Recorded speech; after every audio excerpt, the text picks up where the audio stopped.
Alright, so welcome back to my channel. My name is The Vice. Alright, ito nga mga kababayan, pag-usapan nga natin about nga dito sa ng mga mainit na balita ngayon na lumalabas from social media at sa mga balita, no? So ito nga mga kababayan, napanood natin yung sa magkahiwalay na na survey ng Okta Research tsaka ng SWS. Para panoorin natin yung breaking news to no. Saka natin bigyan ng reaksyon. Ito muna yung sa News 5, no. Okay ba na sinasabi Panoorin natin. Napanatili ni Pangulong Bongbong Marcos ang neutral satisfaction rating sa pinakabagong survey ng social weather stations. Mula sa 39% noong Setyembre, nasa 40% na yan ngayong Nobyembre. Katumbas yan ng 1 percentage point. Ang galing, no? Umangat pa. 1% to, 39-40. Ang galing. Matuloy. Na pagtaas. Hindi naman gumalaw ang mga undecided o DTIAC kung kontento ba sila sa performance ng Pangulo. Pareho yang 17% noong huling dalawang surveys. Samantala, bahagya namang nakabawi ang Pangulo pagdating sa mga dissatisfied o di kontento. Mula 44% noong Setyembre, 43% na lang yan nitong Nobyembre. Sa kabuuan, -3 ang naitalang latest net satisfaction rating ng Pangulo. Negative 3.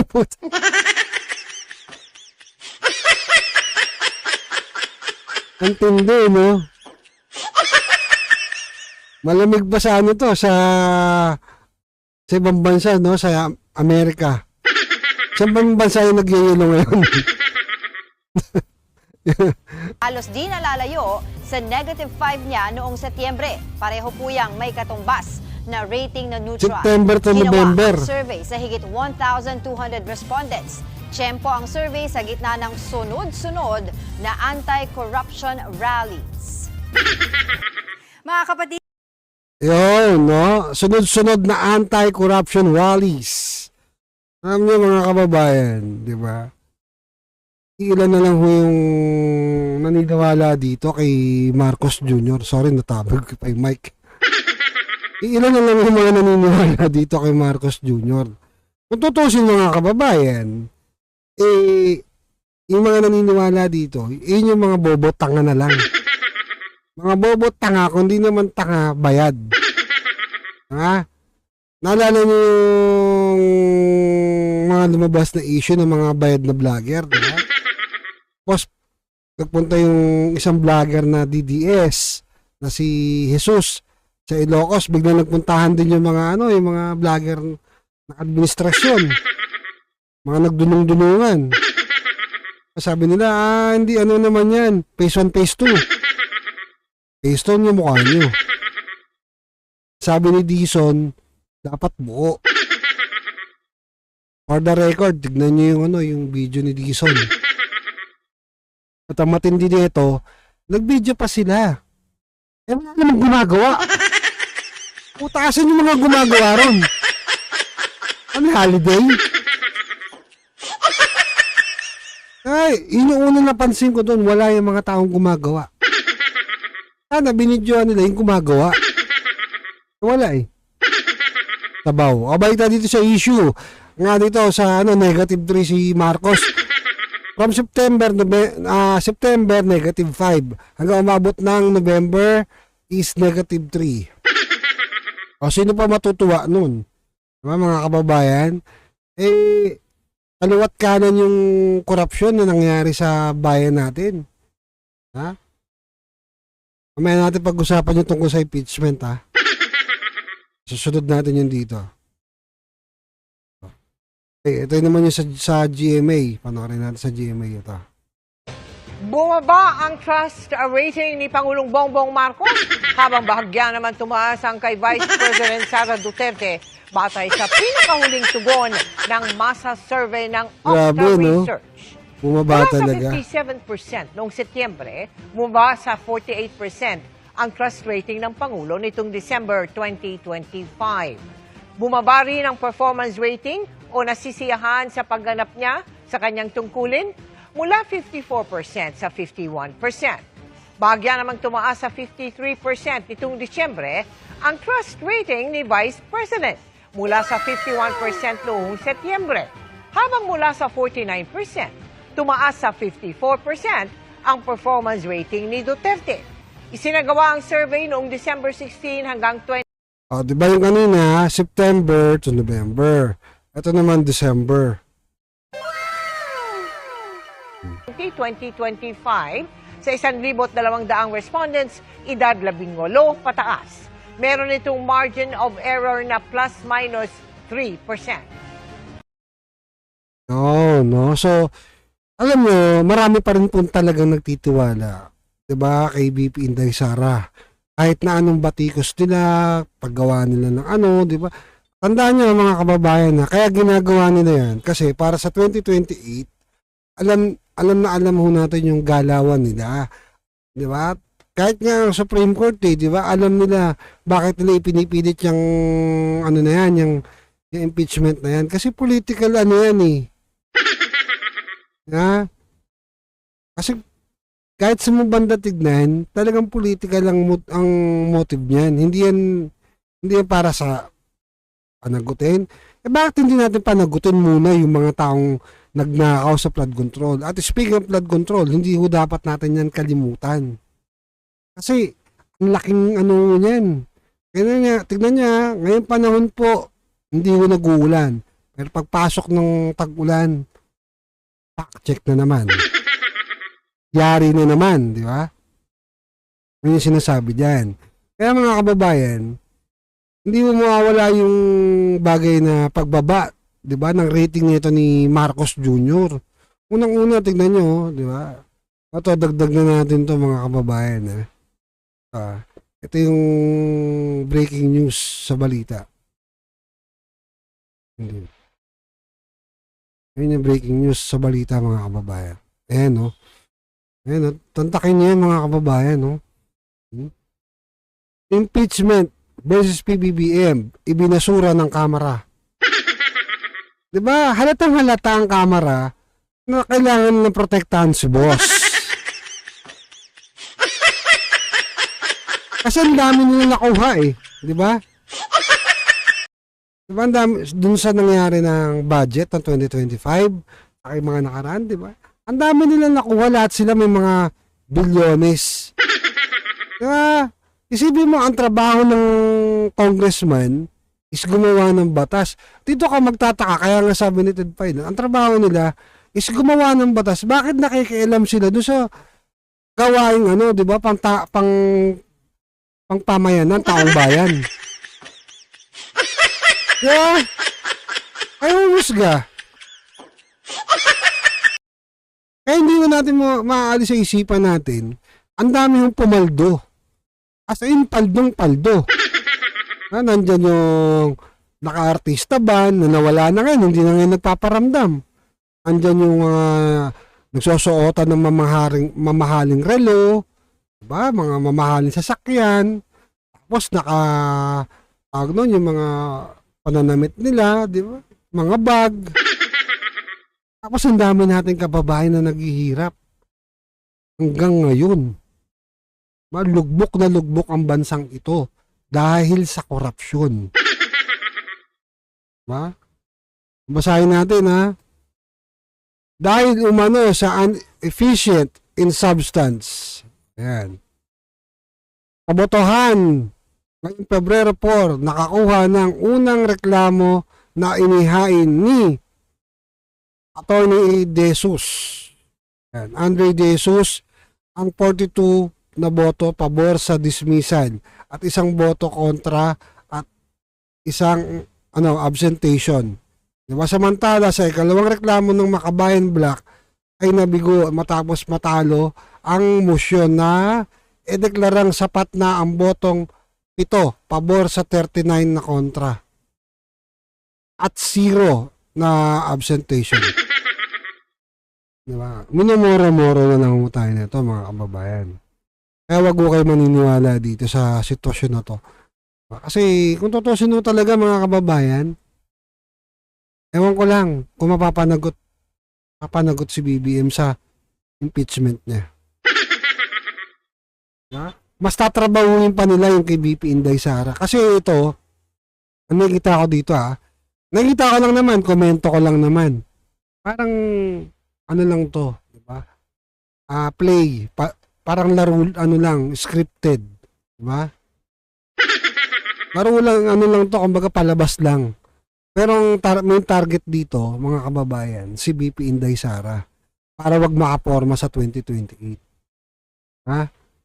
Ganyan eh. Kasi once na umupo si BP Inday Sara, malamang at sa malamang, lahat ng baho nila at tinatago nila, mabubuklat lahat yun, mabubungkal. Ha? Ganyan eh. Kaya sabi ko sa inyo mga kababayan, ayan o. Pareho lang din pala sa News 5. Ayan o. Dalawang impeachment complaint versus PBBM ibinasura ng House Justice Panel, no? O, di ba? Ewan ko mga kababayan, pero para sa akin, talagang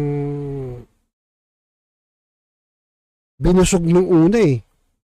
Tandaan niya, binusog ng una yung mga congressman.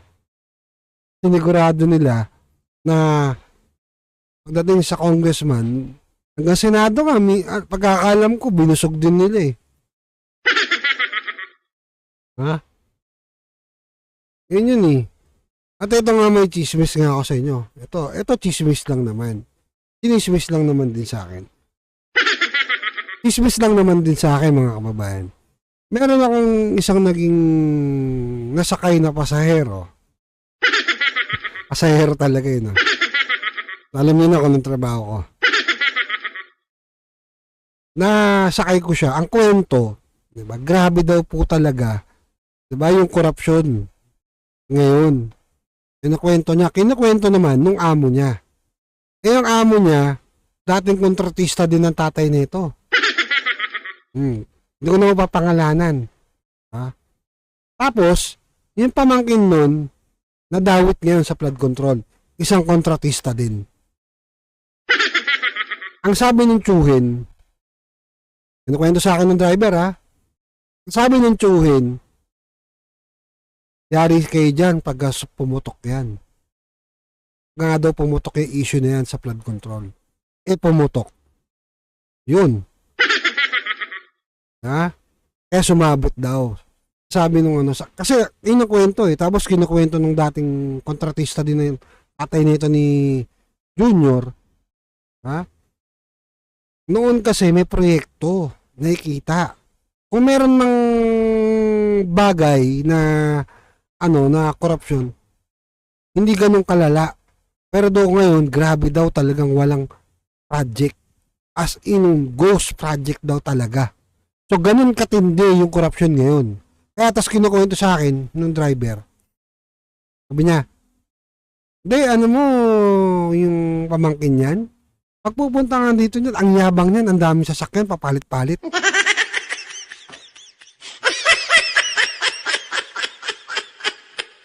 Ganun daw katindi. Ang takin niya yun, ganun katindi. Tapos, pagbigay daw yan, 1,000. Punasan mo lang din sa sakyan, punas-punasan mo. Bili mo pupunas-punasan mo lang. Sana all, di ba? May 1,000 ka na agad. At ang kwento pa sa akin nun, yun nga, yung pamangkin niyang yun, grabe daw yun sa casino. Talagang magdamagan daw yun. Ubos kung ubos. Sabi, no? Isipin niya, ubos kung ubos. Pero pera ng taong bayan yung pinansusugal. Ganon katindi. Diba? So, hindi ko na para pangalanan pa. Chismis lang naman to. Pero yung chismis talagang may laman. Diba? At nagpapatunay na dalawang bagay lang talaga. Kung gusto mo mag-aral, huwag ka na mag-doktor. Hirapan mo pa sarili mo eh. Gano'n ka na lang, engineer, kontratista. Yayaman ka talaga. Hindi, amo ng driver, yun daw yumaman eh. Dahil sa pagiging kontratista eh. O, di ba? Pero makunat daw yun. Kasi late daw ng sahod. At so yun na naman, binigyan lang natin ito ng reaksyon yung mga balita na nangyari ngayon. No, lalo-lalo na yung sa survey na nangyari na -3 nga daw si Marcos. Yung rating ni Marcos, pababa ng pababa. Parang sex bomb. Right? O ito naman mga kababayan, ito naman yung usapin, di ba? Yung sa pinag-usapan nga ito sa loob ng house, sa plenaryo. Kasi mga kababayan, ang dami ko may napanood din akong balita tungkol kay Marcoleta, nagsasagutan, di ba? Na hindi na nga naman daw pinagtatanggol ni Senator Marcoleta yung China. Kumbaga, daanin natin sa pakikipag-usap, di ba? Sa tamang paraan, hindi kailangan natin makipagbrasuan sa China. Ako po, Pilipino ko, pero ayoko po ng gera. Ang ina nyo, kung kayo gusto nyo ng gera, kayo na lang matatapang kayo eh. Di ba? Tatapang kayo, baka mamaya putok lang ng baril, tumakbo na. Diba, anong laban natin sa China? Para di ba? Hindi to usaping social media na nabardagulan.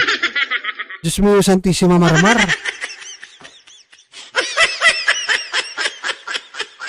Hindi kasi, di ba? Ha? Karamihan ngayon ng Pilipino, ang tatapang. Saan? Sa keyboard. Puro keyboard warrior. Sa social media. Ako hindi ko naman sasabing matapang ako. Takot to ako eh. Hindi naman sa pag-ano, di ba? Hindi naman ako takot pero may vlogger ng naggayabang sa akin nun eh. Nayabangan ako nung baka palo ko sa kanya yun. Nung nagkita kami, nandadagukan ko yun. Hindi ako tapang nun. Laki naman tayo from the streets. Kaya wag na ako paltokan ko pa yun eh. Hindi ko napapangalanan, bibiglayin ko na lang yun. Abay tayo dito sa usapin ng China. Ito nga guys, yung sa China, di ba? Hindi ko tayo mananalo dyan. Papanoorin natin kung bakit. Dali kasing maging matapang. Ang problema, paano kung tayo papatulan? The military capability of China is very vast. They have between 1,200 to 1,500 fighter planes, including 4th generation fighters, J-10, J-16, J-7 variants, and 5th generation J-20. Yung ating pong ginagamit na Korean-made na eroplano, baka pagka nadaanan ng fighter plane ng China, hindi na kailangan na gagamitan ng missile, baka bumagsak. Grabe naman, baka bumagsak agad.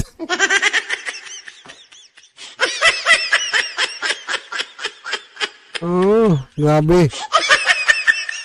Have around 7 to 9,000 tanks, 4 active aircraft carrier, 6 conventional submarines, 12 nuclear-powered ones, 10 ballistic missile subs. Tayo, bangka lang, may mga katig pa. The People's Liberation Army numbers between 1.7 to 2.2 million. At kaya ko lang ito nabanggit dahil na I believe we have to proceed with caution. And if there is a diplomatic way to resolve the problem, then we should do it. Nabanggit kanina, wag na natin idaan sa military na away, sa ekonomiya na lang. If China decides that all Filipinos working in China should be repatriated back to the Philippines, what will happen to all those? Wala, pag pinabalik lahat ng Pilipino dyan, wala naman sila mabibigay na trabaho. Kung ang daming dito nga sa Pilipinas, lamang ang tambay eh. Diba? Ang daming tambay. Ang hirap kumita ng pera. Tapos, kahit saan anggulo natin tignan, ang labanan, hindi ko tayo mananalo. Ekonomiya, diba? Labanan sa military, hindi ko tayo mananalo sa China. Magmumukha lang mo tayong tae.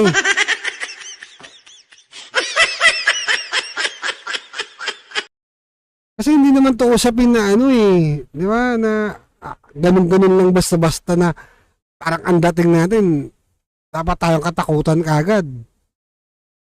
Sa ibang bagay, pwede tayong di ba, lalamang tayo, pero sa ganitong larangan, pag-uusapan natin ekonomiya, sabihin nyo mahigit kalahating milyon ang nagtatrabaho sa China. Eh kung pabalikin dito yun, ano bibigay ni Marcos na trabaho dun? Saka ni Jay. Ha? Si Jay yan, di ba? Tuloy. People working in China. If China decides that dito na lang po sa atin, we know that almost 70% of the Philippine economy are controlled by Filipinos of Chinese descent. So, I believe that na kailangan talaga ng masusing pag-aaral at mag-ingat rin sa ating sinasabi. While Correct. I don't want to be perceived as being pro-China. Ako po ay gusto ko lang maging realistic. If we Naman tayo sa totoo. If we think that the US defend the Philippines in case, we might be up for a big surprise because I doubt it. Ayun nga ang problema dyan eh. Masyado tayo nakasandal sa US. Diba?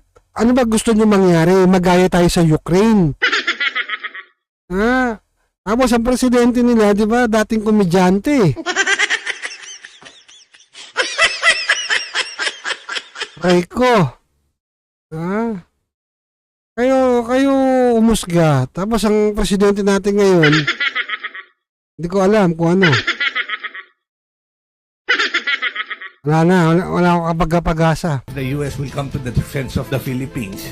I love our country and I don't want us to be, I don't want to see this country go down the wrong path.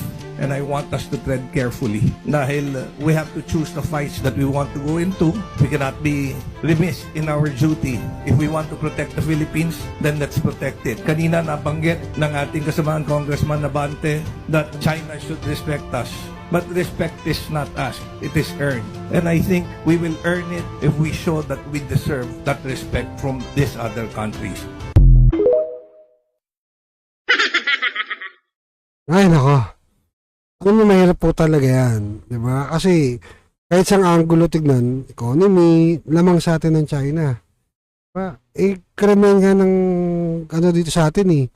Diba? Kung Amerika nga, medyo ilag sa China kasi, diba? Yung mga, ano ng Amerika, nanggagaling din sa China. May ibang gamit. Diba? Eh, kahit yung mga cellphone niya, lahat iPhone, diba? Sa China may na-manufacture. Mga computers, mga ano. Ewan ko na lang. Tapos makapag malaki tayo, akala mo sino. Masyadong magagaling. Ang tatapang ng mga keyboard warrior. Anong tong mga to? Eh, ito naman mga kababayan, yung usapin nga dito sa DOT, yung kay kay Tulfo na kay Tulfo nga ba o tama, kay Tulfo na sinita niya tsaka doon sa mga ibang kasama sa loob ng Senado. Ito, panoorin natin ito yung sa balita, ito. Yan. Tinatanggal na ng DOT o ni DOT Secretary Cristina Frasco ang promo materials ng ahensya na may mukha niya. Sabi ng kalihim, una sa lahat, hindi naman niya inutos na ilagay ang larawan niya. Wala naman daw rason para i-promote. Alam mo, nakakapagtaka dito, wala daw siyang inutos. Diba, tong si Frasco. Diba, yung undersecretary yata to, ewan ko.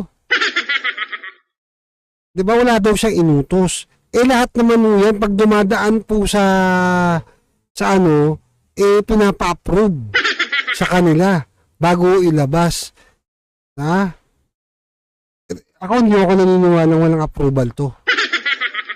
Tuloy natin. Ang kanyang sarili dahil hindi siya kakandidato sa 2028. Ginisa si Frasco sa Senado kahapon dahil puro mukha niya umano ang nasa magazine, billboard at social media posts kaysa sa tourist destination ng bansa.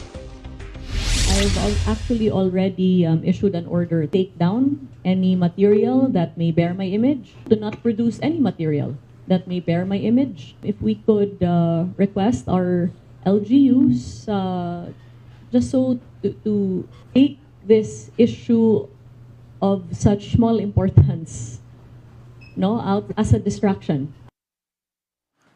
Mga kapatid, Yan, di ba? So, pinatake down nga daw yung mga narawan niya. Tama naman yung ginawa niya. Kasi, hindi naman siya kandidata ng Miss Universe para ibalandra mo yung mukha mo rin. Tama ba? Kahit na ikaw ang Secretary, undersecretary ng Department of Tourism, hindi dapat mukha mo nakabalandra doon. Tama ba? Correct me if I'm wrong, ha? Hindi dapat yung pangalan mo, yung mukha mo nandun.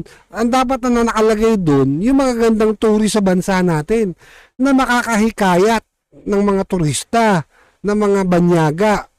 Yun yung dapat. Nangyari kasi, ibinalandra doon yung mukha niya. Diba? Ito kasi tawag mga kababayan na politiko. Nakasanayan nila yan eh. Sabi nga dito, dating mayor daw yan. Yan yung sinasabi dyan na politiko, nakasanayan nila. Ngayon, di ba, nag-utos ng DILG, ewan ko kung mangyayari yun. Si John Vic may sabi, na tanggalin daw yung pagmumukha ng mga politiko. Gawin niya. Diba? Kanya patunayan yun, natanggal niya talaga. Natanggal niya, baka naman ganun-ganun lang na naman. Patanggal mo. Kahit ito naman mga kababayan, no? Panoorin natin sa Billionaire News Channel, yung kay Jason So, saka kay Carlito Makarandang. Basta alam ko makarandang eh. Hindi ko alam kung mali ako, mali yung Billionaire News eh. At panoorin natin ito. Yung sa balita nila. Hindi lang siomai, kundi flood control kickbacks din ang nagpayaman. Ang tindi, no? Isipin mo from siomai, napunta sila dun sa flood control ng DPWH. Napunta sila sa paggagawa ng tulay. Kalsada. Grabe yan. Tuloy. Umano sa dalawang negosyante. Locked in ngayon ang Anti-Money Laundering Council sa lumobong bank transactions ni na Jonathan So at Carlito Makadangdang at ng kanilang mga kumpanya. Ang detalye sa exclusive agenda report ni Ivy Reyes. Sabay sa pag-agos ng flood control projects noong 2021 ay ang paglobo umano ng yaman ni na Siomai King partners Jonathan So at Carlito Makadangdang ng House of Franchise, isang one-stop shop para sa iba't ibang business ventures at ng JC Premier International. Sa nakuhang dokumento ng Billionario.com, pinuna ng Anti-Money Laundering Council o AMLAC ang pagtaas ng assets ni na So at Makadangdang simula nang ma-involve ang JC Premier sa pangongontrata sa DPWH flood control projects. Itinayo ng dalawa ang JC Premier noong 2019 with just a... Alam mo, itong JC Premier, mga kababayan, parang front row, di ba? Rin siya yung networking, no? Franchise ka sa akin, labas kang pera, pero meron kang matatanggap, yung food cart, tapos, yun nga, magtitinda kang siomai, tapos mag-networking ka din habang nagtitinda kang siomai. So, hindi naman natin inaanin business ng siomai, pero kung magtatayo ka ng ganito siomayan, ikaw na lang magtayo. Diba? Kung makamura ka pa, bili ka na ng food cart o pagawa ka. 31,000 peso capital. Pero ang 1,800 transactions worth 4 billion pesos ng Premier noong 2020 lumobo pa sa 6.5 billion pesos noong 2021 para sa 2,500 transactions. Sa kabila ng mabigat na pagpasok ng pera sa Premier, minimal net income lang daw ang idineklara nito noong 2022. Bukod sa Premier, may natuklasan din ng AMLAC na anilay unusual fund movements sa House of Franchise sa parehong taon. Itinayo ang franchise business na ito noong 2022 sa kahabaan ng Shaw Boulevard. Ayon sa AMLAC, mahigit 2,600 inter-account transfers ang House of Franchise na nasa 3.9 billion pesos. 1 billion pesos naman in check deposits. Nang sugsugin ng AMLAC ang mga perang ito, napag-alaman nila na nagkaroon ng shift from franchising patungong contracting sina So at Makadangdang sa pamamagitan ng mga corporate vehicle mula sa Black Hard Hat na dating JC Hard Hat ang pangalan. Itinayo nila itong dalawa noong 2019 at nailipat sa pinsan ni So na si Gian Payawal Galang noong 2021. Simula nang itayo ang Hard Hat from 2019 hanggang nitong 2025, bilyon milyong pisong mga tseke ang gumagalaw umano sa ilalim ng kumpanyang ito, ayon sa AMLAC. Bukod dyan, nakatanggap ang hard hat ng credits mula sa DPWH na tumigil naman na noong 2024 kung kailan pumasok naman ang OneFrame. Si Gian Galang na ang nagtayo ng OneFrame noong 2023 at base sa dokumento ng AMLAC, nakakubra ito ng flood control projects sa Bulacan kasama ang top-notch Catalyst Builders na isa sa top 10 Grabe no, isipin nyo, from networking, pinasok nila pati paggugobyerno. Diba? Doon sa mga project ng gobyerno. Kaya sabi sa inyo, yung mga vlogger na nagkukwento na sabi nila, hindi nga makaporma yung mga negosyante kay Marcos eh. Ang ina nyo, podcast pa kayo, mga ulul. Ang ina nyo, tapos ano ibig sabihin nito? Diba? Wala namang alam yung mga yun hindi sa nangyayari talaga, sa tunay na nangyayari na sinasabi nila wala daw kinalaman. Diba? Ayaw daw ni Marcos sa mga elitista, sa mga ano. Si Marcos mismo. Tigilan nyo nga ako. Diba? Friendship niya nga yung ano eh. Ayaw ko nang banggitin. Naging amo ko yun. Pero, diba? Titignan ninyo yung sitwasyon at bukod nga din, di ba, tatandaan ninyo, di ba, yung front row, di ba, si Bersosa tumakbo rin, pinasok naman din politika, pumasok sa party list, tapos tumakbong mayor, ayun, talo.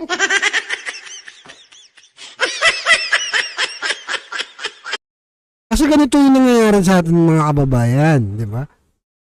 Negosyante, diba, kagaya doon sa ibang lugar sa mga, diba, sa Mindanao, sa Bisaya ba yun, yung Lagdameo, diba? Negosyante yun, bigla pumapasok sa, sa mundo ng pag-gobyerno. Diba kayo umusga? Kasi itong mga to, yung mga negosyante na to, pera-pera po talaga yan, mga yan. Hindi yan hindi yung kagaya na akala ninyo yung mangyayari, talagang serbisyo bayan. Hindi. Negosyo. Diba? Kaya nga, katarantaduhan yung mga sinasabi na pag may naririnig ako, hindi, mayaman na yan, negosyante yan. Utang ina. Sabi, mas nakakatakot yung ganun. Kasi mga negosyante, utak negosyo, utak ng pera, utak ng milyon, bilyones. Yun yung mga nasa utak nun. O, sige, susugal ako. Makaupo lang ako sa party day, susugal ako, maglalabas ako ng milyones. Pero kailangan mabawi ko yan, ha?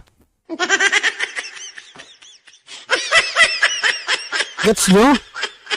Ha? Magkano sweldo nun sa congressman? 300,000? Kung dalawang upuan na agad na makuha nun. Ha? Times mo sa 12. Times mo sa 12 months. Dalawang seats. Diba? Magkamag-anak. Parang namuhunan. Negosyo. Tapos ipasok mo pa dyan yung mga nangyayari sa mga issues sa flood control. Mga project na hindi naman nila dapat trabaho yun. Trabaho yun ng, diba? Mas maganda nga ilipat na lang sa mga mayor eh. At least yung mga mayor madali mapanagot eh. Diba? Nakalam natin. Ito, hindi natin alam galawan eh. Narinig na lang natin, nakikita natin sa balita, tumanggap ng ganitong, diba, 70 million. Mas bigla nag-resign yung YAP, di ba? Edbic YAP. Tuloy natin to. construction companies na nasa listahan ng Pangulo. 15 projects worth 1.48 billion pesos ang na-corner na proyekto ng OneFrame Listahan ng Pangulo, ha? sa Bulacan. 3 rito, flagged as ghost projects ng AMLAC. At ang 3 proyektong Tangina, ghost na naman. Grabe yan. ito nasa ilalim ng land bank account ng OneFrame na nagkakahalaga ng 296.9 billion pesos. Isa pa sa natuklasan ng AMLAC ay ang natanggap ng 103 million pesos na cheque ng top-notch mula sa OneFrame between 2023 and 2025 na ayon sa AMLAC ay patunay na ang dalawang kumpanya ay parehong aktibo sa pagdadivert umano ng pera ng gobyerno patungong commercial banks. Ang finances ni Galang, flinag din ng AMLAC dahil lumobo anya mula 316 million pesos in 2023 ang pera ng pinsan ni So patungong 1.9 billion pesos in 2020. Kita nyo to mga kababayan, from 2023 to 2024, di ba? Umabot ng 1.9 million. Dito ka magtataka. Di ba? Kasi nandito sa gobyerno kumbaga, konektado. Kaya nga hindi tayo pwede magtaka doon sa mga vlogger na biglang yumaman, namumulaklak ng alahas. Di ba? Pansinin ninyo, wala naman nanonood sa video nila. Tapos, sasabihin nila, hindi, malaki naman follower. Malaki follower, nabibili follower. Views nga nabibili. Di ba? Magpapaboost ka eh. O, para lumaki yung views mo eh. Tapos pagdating niya, boss, trending oh. Tangina trending, pero pinaboost sa iba. Ha? Pina-auto-clicker. Tangina, huwag nyo nga ganyan. Ina nyo. Uso na yan, noon pa. Hindi pa uso vlogging. Rap scene pa lang. Marami nang nagpapa-auto-click. Diba? Para lumaki yung views sa YouTube. Tawag namin doon, auto-clicker. Diba? Kapag magbabayad ka, para yung views mo umangat. Tapos, kasama na rin yung pagpapakalat ng kanta mo. Ganun dati. Ngayon, grabe. Ginagamit na dito sa social media. Para ba makita kay boss, bonus ha? Bonus! Bonus, boss! Trending tayo! Ina nyo, fuck you! Sa mga follower nyo, ina nyan, binibili nyo. Abay tayo dito, di ba? Ang bilis yumaman. Kaya ibang vlogger, ang bilis din yumaman. Meron pa ako nakita, di ba? Ayoko na banggitin. Tangina na, naka-sports car na. Eh, isang taon lang naman kami nakita bago kami hindi na uli nagkita. 1 year before. Diba? May bahay, house and lot, milyones. Tapos, balot na alas, naka-sports car. Inang yan. Ayop. Before, kasabay ng pag-usbong ng OneFrame. Mayroon ding nasa 2 bilyong pisong direct transfers ang OneFrame sa bank account ni Galang. Si Galang naman, 517 million pesos ang idineposit sa account ni So, lalo na noong 2024. Ang money trail investigation ng AMLAC Grabe, no? umabot sa nanay ni So na kahit unemployed senior citizen na walaan niyang malinaw na income ay mayroong 56 bank accounts. Ang ilan, joint accounts nila ng kanyang anak. Nang ilabas ng Billionario.com ang report na ito ng AMLAC, pansamantalang na-block ang website ng BNC. Si Jonathan So ay isa sa mga respondent ng flood control cases ng Department of Justice noong December 2025. Kasama rin ang kanyang pangalan sa affidavits ni na engineers JP Mendoza at Bryce Hernandez na kasama umano sa kickbackan sa kanilang departamento. Tropa, Bryce Hernandez. Wala ka sinasabi ah. Si Sorin ay dating close aide ni former Special Assistant to the President Bongo noong tumatakbo pa lamang ito bilang senador. Sinubukan namin kunin ang panig ni So at Makadangdang pero hindi pa sila sumasagot sa aming mga mensahe. Para sa agenda, Ivy Reyes, Billionaire News Channel. Tinan niya, di ba, mga kababayan, talagang, di ba, ang negosyante talaga. Papasukin nila lahat. Project ng gobyerno or pagtakbo sa politika, papasukin nila yan. Wala na silang yan, pipiliin. Kasi ang utak ng mga yan, negosyo, pera. Wala nang iba, pera talaga. Nasa utak ng mga yan. Ha? Kaya, sabi ko sa inyo mga kababayan, huwag tayo basta-basta naniniwala sa mga politiko or sa mga taong, di ba, magaganda yung salita sa sinasabi, mabulaklak, kumbaga, diyan kayo nadali. Kalano Gold. Ya? Ha? At Kalano Gold kayo nadali. Tsaka yung windmill. Diyan kayo nadali. Yun lang naman. Binigyan lang natin ito ng reaksyon, no? Yun, so maraming salamat po sa lahat ng ating mga bagong followers from YouTube to TikTok and Facebook. Don't forget to like and share sa ating mga bidyong ginagawa from here, no? Na pinopost din natin sa TikTok, YouTube, and Facebook. Alright, ingat po kayo lahat, and Pilipinas, Duterte pa din.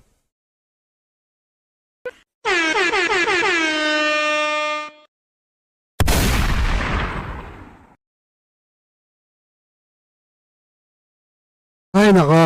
Ito naman yung, nag-resign, mga kababayan. Nag-resign na kongresista sa House of Representatives na nasasangkot sa anomalya.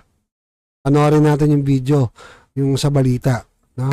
Nagbitiw bilang miyembro ng Kamara si ACT-CIS Party List Representative Ed Vic Yap. Ay, mga kababayan. Ay, nawala.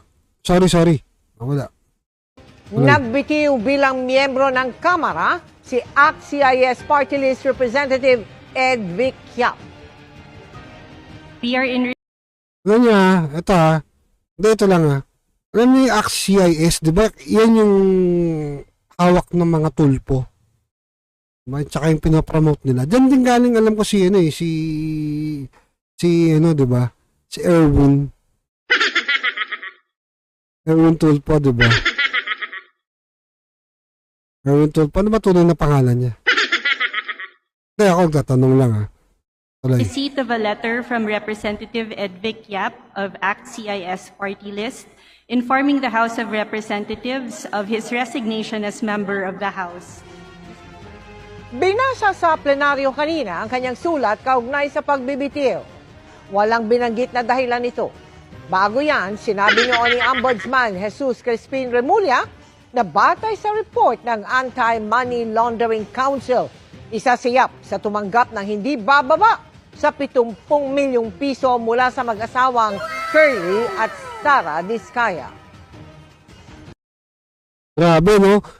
70 million ang natanggap niya sa mag-asawang Sara at saka Curly Diskaya. Grabe, no? Namin nagiging strategy na to ng mga tawag na ito, ng mga politiko. Tsaka yung mga nasa gobyerno. Once na nasasangkot, wala, nagre-resign. Nagre-resign na lang. Pero yun, nagre-resign na lang. Parang nangyayari niyan, tibay na lang. Resign ka na lang. Tapos wala ka ng problema. Ganyan yung nagiging style ngayon ng gobyerno natin. Diba? Nakakulimbat, sabay, resign. Hindi na naimbestigahan. Tapos pag imbestigahan, syempre, kaya yan, sabihin, nasa ibang bansa, hindi pwede. Diba? Yung attorney ko na lang sasagot. Ganun ang mga style. So, nakakalungkot talaga mga kababayan dahil, diba, mantakin nyo ito na yung style ng talaga ng gobyerno natin. So, simulat sa pool.